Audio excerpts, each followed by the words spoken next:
Sir బేసిక్గా మనకి మన ఎంటైర్ జర్నీలో like from paper work to shoot తర్వాత పోస్ట్ ఈ ప్రాసెస్లో మీరు బాగా కంఫర్టబుల్గా ఫీల్ అయిన స్పేస్ ఏంటి, బాగా అన్కంఫర్టబుల్గా ఫీల్ అయిన స్పేస్ ఏంటి అసలు from paper work to post production? First I saw some spark డెఫినెట్గా. నువ్వు నరేట్ చేసినప్పుడు నేను ఒకటి అనుకున్నా, ఐదర్ ఎక్స్ట్రాడినరీ ఉంటాడు లేకపోతే ఇదంతా మనల్ని అంటే అంటే నరేటివ్ స్టైల్లో ఐ ఆల్వేస్ బిలీవ్ ఏంటంటే, ఒకటి దే ఆర్ పీపుల్ కట్ చేస్తే ఇది ఫుల్ ఎక్సైట్ అయిపోతుంది చెప్తున్నప్పుడు.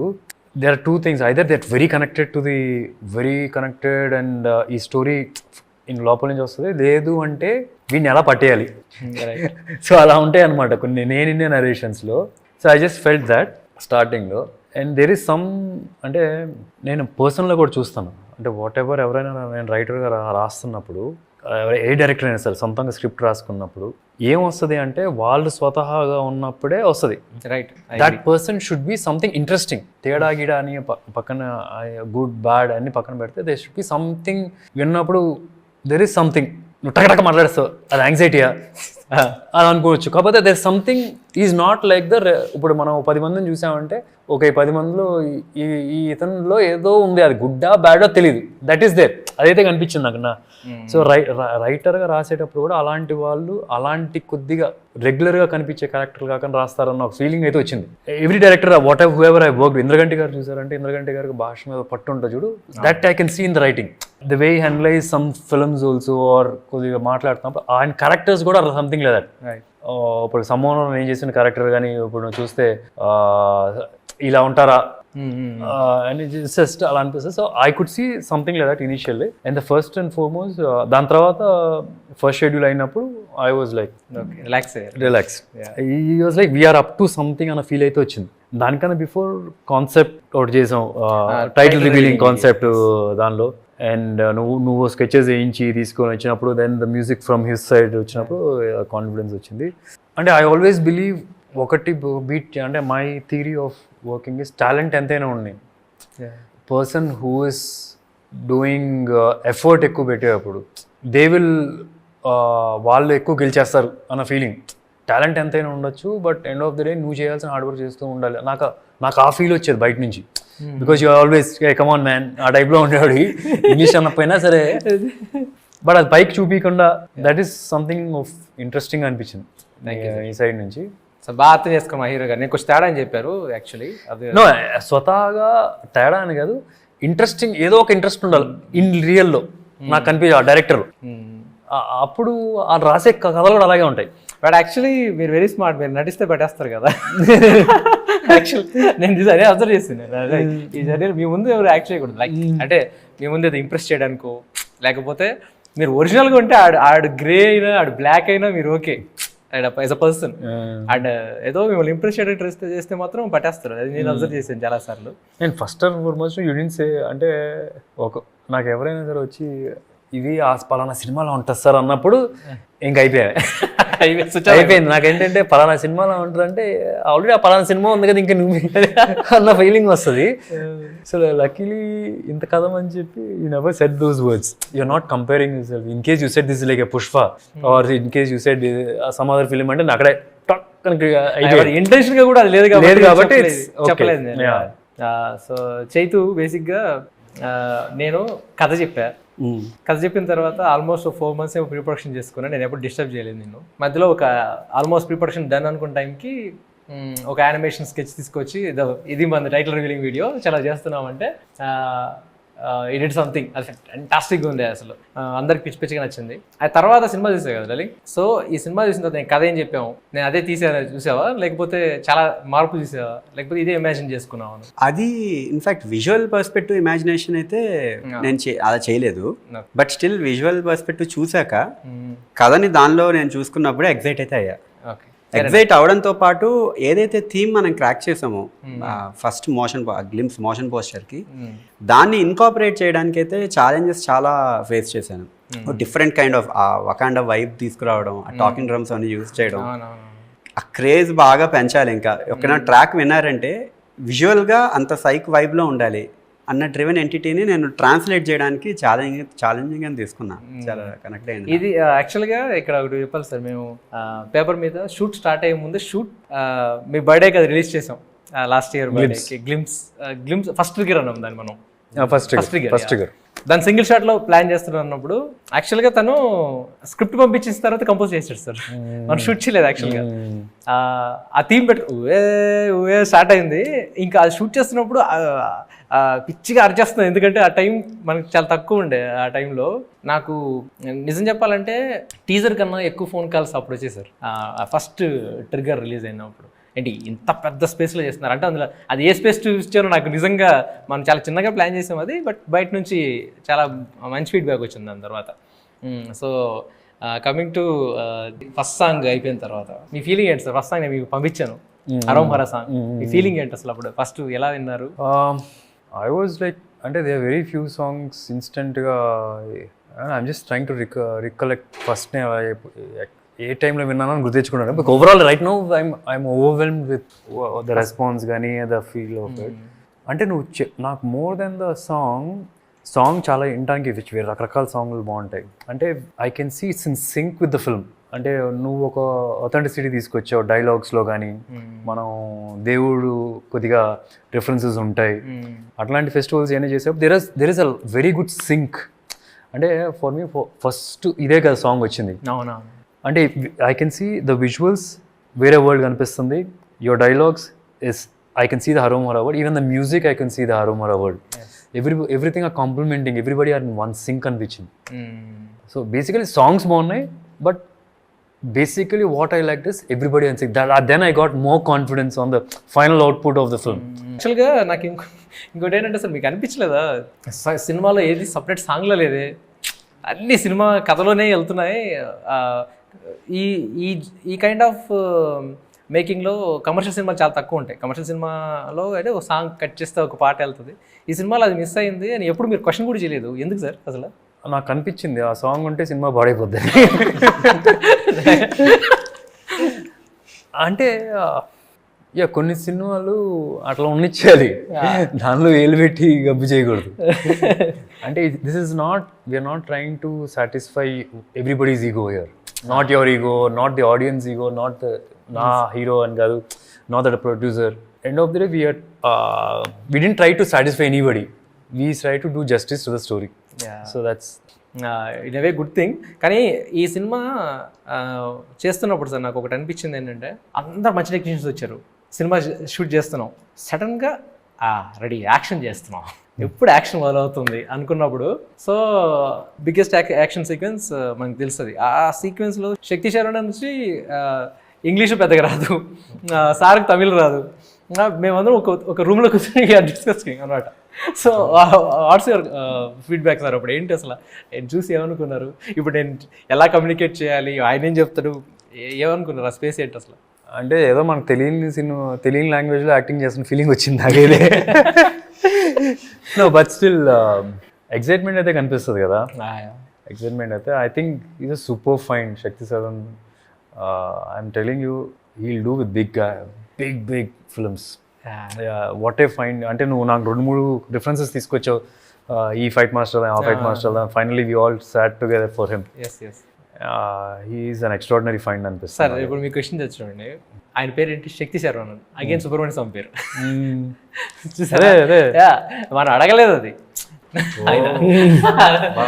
సో ఇలాంటివి చాలా జరిగాయి. ఈ స్పేస్లోకి వెళ్తే ఫాక్సీ ఉన్నాడు. నేను ఫాక్సీని ఈ సినిమాకి ఎందుకు తీసుకున్నాను, నా ఫ్రెండ్ కాబట్టి తీసుకున్నాను. యాక్చువల్లీ ఫాక్సీ విలాక్ష కృతిక నక్షత్రం, అగైన్ సుబ్రహ్మణ్య స్వామి. సో నాకు ఇలా సెంటిమెంట్ బేసిక్గా. సుమంత్ ఫాదర్ పేరు సుబ్రహ్మణ్యం గారు, మీకు తెలుసు. అది ఇవన్నీ నేను అనుకుంది కాదు, ఇది జరిగింది. ఈ స్పేస్లో నేను చాలాసార్లు, అంటే నాకేదో మరీ చాదస్తం కాదు కానీ నాకు కొన్ని సెంటిమెంట్లు ఉంటాయి, నేను వృద్ధేస్తుంటాను కూడా టీం అందరి మీద. ఈ వృద్ధేస్తున్నప్పుడు మీకు ఏమనిపిస్తుంది సార్? అరే ఇది చాలా ఆపేరా, ఎవరి ఎక్కువ అని మీకు అనిపించిందా? నాకు అట్లా కాదు, కాకపోతే నాకు ఎక్కడో నువ్వేం చెప్తే చేయాలనిపిస్తుంది. అంటే ఇన్ రియల్ లైఫ్ కూడా, నా స్టిల్ రిమెంబర్ నువ్వు వచ్చి సార్ మీ కార్ బ్లాక్ ఉంది మార్చేయండి అన్నారు.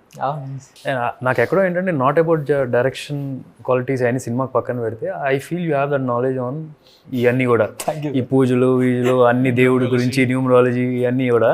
And somewhere I feel like I believe it or I don't believe it అని పక్కన పెడితే I feel like doing it, maybe is right అన్న టైప్లో ఏమేమి మార్చాడు తెలిసి చెప్తాను. ఒకటి నా కారు కలర్ మార్చమంటారు, కలర్ మార్చేసాను. ఇంకోటి ఇంట్లో వచ్చిన వెంటనే ఏదో చెప్పాడు, ఇక్కడ ఈ స్వామి ఉండకూడదు, ఇక్కడ ఆ స్వామి ఉండకూడదు అని, అది చేసాం. ఒకరోజు గుమ్మడికాయ ఏదో ఇదే అంటే ఇచ్చి పంపించేసాడు, ఇంట్లో గుమ్మడికాయ ఏదో మార్చేసాం. చాలా చేస్తారు. అదే తెలియదు. బేసిక్గా నాకేంటంటే నాకు ఇష్టమైన వ్యక్తులు అవేమైనా కొంచెం నా అంటే కరెక్ట్గా లేదు అంటే నేను హెసిటేట్ చేయను, ఏమనుకుంటారో ఏంటో. నాకు అంటే నేను ఇష్టపడిన వ్యక్తులు లేకపోతే నాకు తెలియని వ్యక్తులు అంటే నేను వదిలేస్తాను సార్. నేను ఫ్రాంక్గా చెప్పిన బ్లాక్ వేసుకోవద్దాను, నేను బ్లాక్ అండర్వేర్ కూడా వేసుకోవట్లేదు.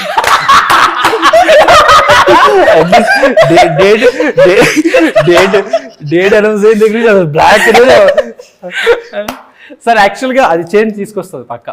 అంటే నాకు బూట్ల వరకు మాత్రం బ్లాక్ వేసి, ఎందుకంటే మన కార్ టైర్లు అయితే బ్లాకే కదా, చిన్న ఇది తీసేసుకున్నా.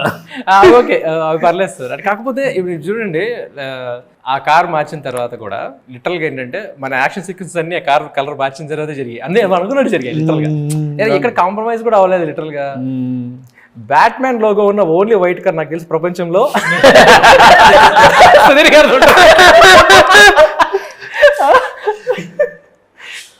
సో బ్యాక్గ్రౌండ్ ముసలోడు అయిపోయేప్పటికి అది వైట్ అయింది అనమాట. ఓకే, సో బ్యాట్మ్యాన్ కార్ కూడా వైట్ అయిపోయింది అనమాట. ఇక సరే, ఈ తర్వాత మొన్న ఎల్లమ్మ థీమ్ కానీ అదే రాకెట్ లాంచర్ దగ్గర ఇవన్నీ విన్నప్పుడు ఇదేంటి మొత్తం మ్యూజికల్ చేసేసారు ఈ సినిమాని అనిపించలేదు మీకు? Like just enjoying sir literal గా background score. We need that, ఈ సినిమాకి అట్లా కావాలి. ఇంకో విషయం ఏంటంటే సార్, మీ పర్ఫార్మెన్స్ గురించి సావ దొబ్బేసింది చైతు. మామూలుగా లేదు. వేరే మీ ఎప్పుడు అంటే మనకి ఏంటంటే మన దగ్గర వచ్చే టాపిక్ వేరే వస్తుంది కదా సార్. నేను ఇది రాగానే మ్యూజిక్ వినిపించేసి ఎగ్జైట్మెంట్లో చెప్పడం మర్చిపోతున్నాను. ఇప్పుడు నీ మాటలో చెప్పు చైతు. చెప్పాలంటే మీరు స్టోరీ చెప్పినప్పుడు అది విజువల్గా కనబడినప్పుడు అసలు లార్జర్ దెన్ లైఫ్ ఇంపాక్ట్ అనేది క్రియేట్ అవ్వాలి అంటే స్క్రీన్ ప్రెజెన్స్లో ఎవరైతే హీరో చేస్తున్నారో అది డెఫినెట్లీ పోస్ట్ ప్రొడక్షన్లో ఉన్న ప్రతి ఎలిమెంట్. అఫ్ కోర్స్ ఇప్పుడు మళ్ళీ డబ్బింగ్కి వస్తే జనరల్గా డైలాగ్స్ ఎవరికి వాళ్ళే చెప్తారు, బట్ మ్యూజిక్ వస్తే అది ఎక్స్పీరియన్స్. ఎప్పుడైనా హీరో మనం ఇప్పుడు హీరోని ఇలా చూస్తున్నాము అన్నప్పుడే హీరోనే ఒక క్యారెక్టరైజేషన్, ఆ powerful characterisation, larger than life impact characterisation అది రిజిస్టర్ ఎప్పుడైతే అవుతుందో మనలో తెలియకుండా ఆరా ఒకటి క్రియేట్ అయిపోతుందని నేను నమ్ముతా ఇప్పుడు జనరల్గా. ఎందుకంటే మనకు విజువల్గా ఏం కనపడుతుందో అదే జీవితం స్టోరీలో. అంటే అసలు నేనైతే అసలు చాలా షాక్ అయిపోయాను సుధీర్ బాబు గారు, అసలు నిజంగా చెప్తున్నా. ఇది డైరెక్ట్ గా చెప్పాలని క్వశ్చన్ అడిగాను, ఎందుకంటే నువ్వు నాకు చెప్తున్నావు, నేను తీసుకెళ్ళట్లేదు అక్కడ దాకా. నేను అసలు విజువల్ చూస్తున్నప్పుడు అయితే అసలు చాలా షాకింగ్ థింగ్. అంటే నా మైండ్లో ఎన్ని మల్టిపుల్ పర్సనాలిటీస్ గ్రో అయ్యాయి అంటే ఒక ఫ్రేమ్లో మీరు కనబడుతున్న ఒక ఫ్రేమ్లో నేను ఆలోచించే డ్రివెన్గా కోర్ ఇంటెన్స్గ్రేషన్ ఉంది and at the same time responsibility కనబడుతోంది. అండ్ చేయడానికి ఒక ఇన్స్ట్రుమెంట్, కొత్త ఇన్స్ట్రుమెంట్ వాడడానికి కూడా నా మైండ్లో జనరల్గా స్పాంటేనియస్గానే ఏ కంపోజర్ అయినా ప్రాపర్గా థీమ్ కుదరాలి అంటే స్పాంటేనియస్గానే ఐడియాస్ రావాలంటే కంపోజిషన్ అంటే ముందే ఊహించుకుంటాం కాబట్టి మేబీ మ్యూజిక్ కంపోజర్ కొన్ని కన్సీవ్ చేసుకుని ఫిగర్ అవుట్ చేయగలుగుతారు. బట్ విజువల్గా స్కోర్ అంటే డామ్ షూర్గా మీ ప్రెజెన్స్ అనేది నాకు చాలా చాలా ఇంపార్టెంట్ రోల్ ప్లే చేస్తుంది. సార్ ఇక్కడ ఒక విషయం చెప్పాలంటే, సరే ఇది ట్రైలర్లో కూడా షార్ట్ ఉంది కాబట్టి I don't hesitate to admit this. అదేంటంటే ఆఫ్టర్ సీన్ ఆ సిగరెట్ స్వాగ్ ఇలా టర్న్ అవుతారు, మీరు టర్న్ అయిన తర్వాత తను ఎంత ఆలోచించాడంటే ఒక బీజియం, ఓకే అఫ్ కోర్స్ ఒక దెర్ ఇస్ ఎ మెలడీ, శిఖరో శర శరవర్ణర్చన శరవరభం హరోం హర ఇది వచ్చింది. లేదు, ఇదేంటంటే మల్టిపుల్ థాట్స్ వస్తాయి ఈ క్యారెక్టర్ ఇలా చూసినప్పుడు. సుధీర్ గారిని చూడు, ఇప్పుడు ఈ క్యారెక్టర్ని ఆడియన్ ఒకలా చూస్తున్నాడు, అక్కడున్న క్యారెక్టర్స్ ఇంకోలా చూస్తున్నాడు. అసలు ఇవన్నీ కాదు, పైన దేవుడు ఇంకోలా చూస్తున్నాడు. సో ఇన్ని చేసి దాని కాంప్లిమెంట్గా ఇంకొక కోరస్ యాడ్ చేసాం, సబ్ మెలడీ యాడ్ చేసాం. అదేంటిది గిరిజపతే సదాశివ అంటే ఎగిసిపడే ప్రాణం తమరిదే అంటే ఏంటంటే శివుడికి చెప్తున్నాడు. శివుడికి ఏమంటే నువ్వు ఎక్కువ ఆలోచించుకో, నీ కొడుకే, సో నువ్వు భరించాలంతే అయింది అని.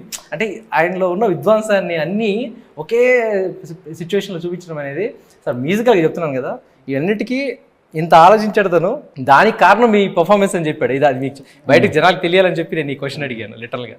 సో షోర్ట్గా అసలు చెప్పగలుగుతా మీ పర్ఫార్మెన్స్ సీరియస్లీ చాలా పెద్ద లీడ్. సో లిటరల్గా నేను చాలా ఎంజాయ్ చేశాను ఈ ప్రాసెస్ సార్. ఒక మ్యూజిక్ ప్రాసెస్ నేను చాలా ఎంజాయ్ చేశాను. నేను తనకు కూడా చాలా సార్లు చెప్పాను. ఫ్రాంక్లీ నాకు that is the easiest part in the entire film. Just అంటే నాకు లక్కీగా I don't know from where I got this also. Walking లో నాకు న్యాచురల్ గా నాకు అది వచ్చింది. నువ్వు కూడా నోటీస్ చేసే ఇంతకు ముందు. నాకు అన్నిటికన్నా టఫ్ అనిపించింది నువ్వు అక్కడ వంట వండేటప్పుడు అది తినేది అవన్నీ నాకు కొత్తగా చాలా బాగుండే. నేను అదే చెప్పాను మీకు చాలా. So that was tough. Both we have achieved. That was tough. And లక్కీగా ఏంటంటే some times you know you should be your natural self ఉంది కదా, అది వచ్చింది కొద్దిగా ఆ క్యారెక్టర్కి. దట్ ఆల్సో హెల్ప్ అనుకుంటున్నా. నేను చాలాసార్లు నేను ఫాక్సీకి కూడా చెప్పాను, మన డిఓపికి చెప్పింది ఏంటంటే బేసిక్గా ఏంటంటే మేము పెద్దగా అదిరిపోయిన షాట్ సూపర్ ఇలా క్లాప్స్ కొనే టైప్ కూడా కాదు మేము.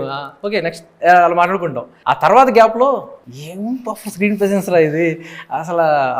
ఎస్పెషల్లీ దీనికి సార్ మా అంటే ఆ డాబా సీక్వెన్స్లో అయితే మేము ఎన్నిసార్లు చూసుకున్నామో ఫోన్లో పెట్టేసుకున్నాను నేను. అంటే సరిపోదు సార్ అది. ప్రతిసారి వెళ్ళి అందరు మన అందరు ఫోన్లో ఉన్నాయి తెలుసా మీకు తెలియదు విషయం. ఆ ఒక్క సీక్వెన్స్ మన అందరు ఫోన్లో ఉన్నాయి. ఎందుకంటే అదొక మెంటల్గా ఒక రకమైన సాటిస్ఫాక్షన్ ఇస్తుంది. ఇది మనం షూట్ చేసామని చెప్పేసి. అది ఇప్పటికీ అలాగే ఉన్నాయి లిటరల్గా. ఇలాంటి సీక్వెన్స్ ఇంకొకటి ఏంటంటే నాకు అనిపించింది, అర్ధరాత్రులు చేసాం, పొద్దున్న 5 గంటల వరకు చేస్తూనే ఉన్నాం. ఎప్పుడు సుధీర్ గారు కూడా క్వశ్చన్ కూడా ఇంకెంతసేపు షూట్ చేస్తున్నారు ఎప్పుడు అట్లా నీకు ఓకేనా అంటే కాల్ షీట్ పెరుగుతుంది, ప్రొడ్యూసర్ సైడ్ నుంచి ప్రెషర్ ఉంటుందో, ఈ క్వశ్చన్స్ తప్పితే నన్ను ఎందుకు ఎంతసేపు చేయిస్తున్నారు ఎప్పుడు ఒక్కసారి కూడా అడగలేదు. మీకు తెలియదు కదా అంటే చెప్తున్నా. అయితే ఒకసారి ఇలా చేస్తున్నప్పుడు నాకు తెలిసి ఆల్మోస్ట్ 24 అవర్స్ రీచ్ అయిపోయాం. మార్నింగ్ 6 నుంచి స్టార్ట్ చేసాం, నెక్స్ట్ డే మార్నింగ్ 5:30.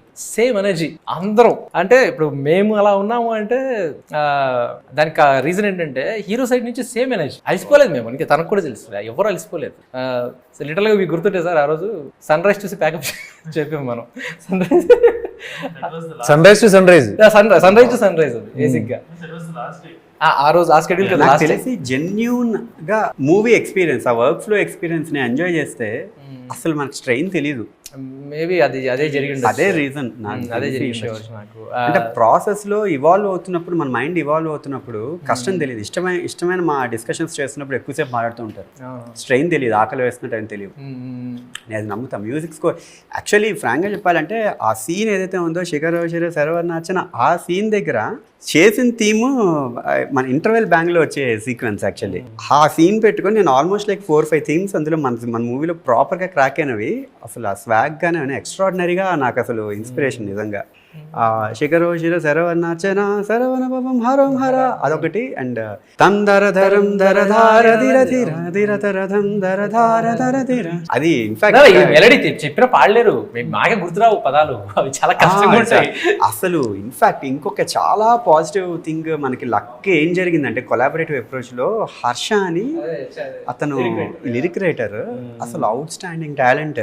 అసలు స్పాంటేనియస్ గా అప్పటికప్పుడు ఒక ఐడియా తత్కారమే. నాకు జనరల్ గా చాలా వరకు కాంప్లికేటెడ్ అంటారు అందరూ. ఇప్పుడు తందరధరం దరధార ధర ధిర ధిరధరధం దరధార ధర ధిర దరధరం దరధార ధర ధిర దరధరం దరం తరే. ఇక్కడ సార్ బేసిక్ గా చాలా మంది నేను ఫేస్ చేసింది లిరిక్ రైటర్లు ఏంటంటే కష్టంగా ఉందండి తత్కారం, ఇక్కడ మీరు ట్యూన్ మార్చుకోండి అంటే నాకు పిచ్చి కోపం వస్తుంది సార్. నాకు మామూలుగానే చాలా కోపం. సౌండింగ్లో నేను అసలు కాంప్రమైజ్ అవ్వలేను. అంటే మ్యూజిక్ కంపోజర్ సైడ్ నుంచి నాకు ఆలోచించడం కాదు, పర్సనల్గా నాకు ఇష్టం ఉండదు. తత్కారం ఎందుకు మార్చాలి. ఈవెన్ అసలు గ్లిమ్స్ దానిలో వాలవని పరవేష్టి ఘనమర్చిత అఖిల లోక దుహితాధ్వంస స్తంభోద్భవ శివ సుబ్రహ్మణ్య అక్కడికి వెళ్ళింది అండ్ అసలు అది. ఇక్కడ కూడా మనకి నిజంగా అంత విద్వత్తున్న వాళ్ళు దొరికారు సార్. కళ్యాణ్ చక్రవర్తి గారు అసలు అవుట్ స్టాండింగ్ డెఫినెట్గా ఇన్పుట్ ఇచ్చారు. అసలు ఈ స్కోర్ నిజంగా చెప్తున్నాను సార్, ఆడియన్స్ థియేటర్లో బయటకు వచ్చిన తర్వాత ఓఎస్టీ కోసం వెయిట్ చేస్తారు. నాకు ఫస్ట్ టైం ఇలాంటి ఓఎస్టీ కోసం, అంటే ఓఎస్టీ చాలా వచ్చాయి, ఒక మంచి techno kind of ఈడియం kind of style. ఇది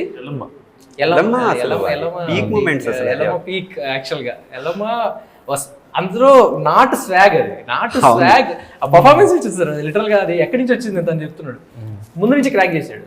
ఫస్ట్ టైం సుబ్రహ్మణ్యం ఇక్కడ మామూలుగా కూర్చునే స్టైల్ ఒకటి ఉంటుంది సుబ్రహ్మణ్యం నాలో భయం కనిపిస్తుంది నీకే. అక్కడి నుంచి వచ్చింది, అసలు అక్కడి నుంచి వచ్చింది అనమాట. నాకు అసలు ఎంత బాగా అనిపించిందంటే ఏంటిది ఇది ఇది ఇది వేరే దీనికి ట్రాన్స్ఫర్ తీసుకెళ్తుంది అని చెప్పి వాడాలి, మళ్ళీ మళ్ళీ వాడాలి దీన్ని అనిపించింది. కట్ చేస్తే మళ్ళీ నాకు అసలు ఇవన్నీ ఒకటి పెడితే క్లైమాక్స్ లో వచ్చే సీక్వెన్స్ అదే మళ్ళీ చెప్తే మళ్ళీ అదే లేదు క్లైమాక్స్ అని చెప్పొచ్చులే, అది తెలియదు. క్లైమాక్స్ సీక్వెన్స్ లో వచ్చిన ఆ బిట్ ఏదో ఏదో ఉందో అసలు అదిరిపోతుంది అది.